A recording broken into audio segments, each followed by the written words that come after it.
As I brainstormed ahead of Juneteenth, looking to launch my coverage, I posted this on Facebook. Capital Region, what community events are happening for Juneteenth? Well, I was not only shocked when I saw what I thought was a simple question started to trend on our newsroom social media board, I was also taken aback at what these commenters were saying. So that started another conversation here at the station. How do our viewers feel about racism in the Capital Region?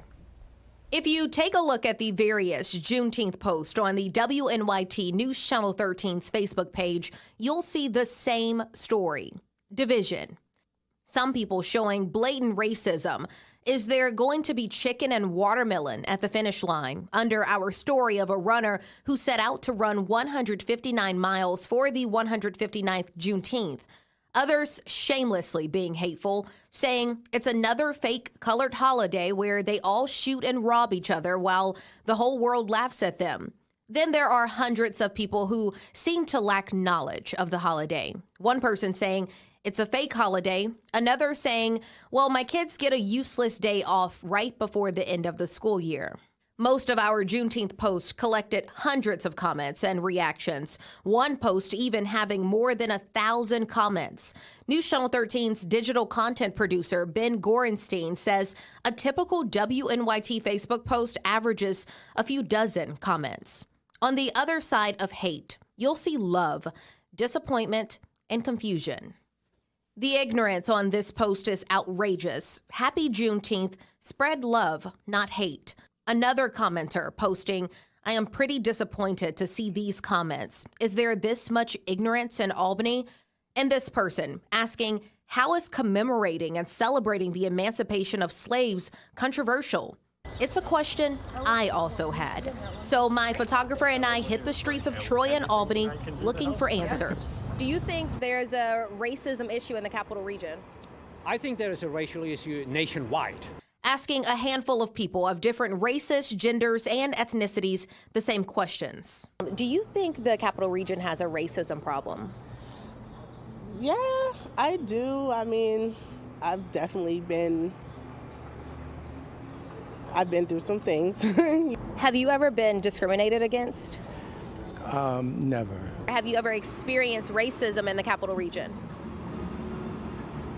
I mean, to be honest, I experienced it probably in my childhood, through many different situations leading up today. Have you ever experienced discrimination, or have you ever witnessed discrimination? Towards me, I have an accent, maybe, yes, a little bit. Have I seen it? Yes, I have. I think race is a big problem, especially around here. But I feel like it's getting better than it was, I'd say, 10 years ago. Do you think there are specific areas or cities in the Capital Region that are more racist than others? No, I wouldn't play the more racist game. If we're all, we're all. If we're not, then we're not. But we didn't stop there. I also pulled out this WNYT Survey USA News poll. News Channel 13 received these results at the beginning of the year. Survey USA interviewed 600 Capital Region adults on race and racism-related topics. News Channel 13 came up with the 25 questions. The poll results prove the Capital Region sees some racial issues as one, but is divided over others. One topic people are split on: is there a racism problem in the community? Poll results show Black respondents are 3 times more likely than white respondents to say racism is a major problem. Latinos are more than twice as likely as whites to say so. Among those who say racism is a major problem or somewhat of a problem here in the Capital Region, 59% say they have witnessed or personally experienced racism in their community, including 56% of white people, 71% of African Americans, 74% of Latinos, and 70% of those of Asian or other heritage. The Capital Region definitely has some work to do. I sat down with Dr. Dedra Butler, chair of the Department of Sociology at Union College. The longtime professor has been at Union for more than 2 decades. She's the first Black woman at Union to achieve tenure, earning it in 2009. A commenter on News Channel 13's Facebook page, when asked, just Capital Region, what's going on this year for Juneteenth? Someone said, work as usually for this stupid made-up holiday. Why do you think Juneteenth is so controversial? I think it's steeped in a few things. The main thing is it's not widely known about the contributions of African Americans and people of African descent, particularly in the Capital Region, even though there have been institutions and organizations that have been paving the way and showing the contributions of African Americans. I mean, we have many streets named after Black military contributors, like the Henry Hudson Highway.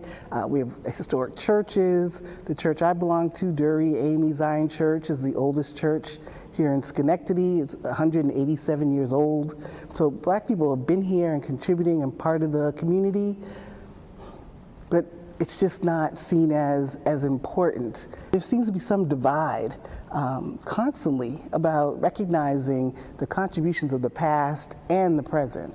She has had her own experiences with hate.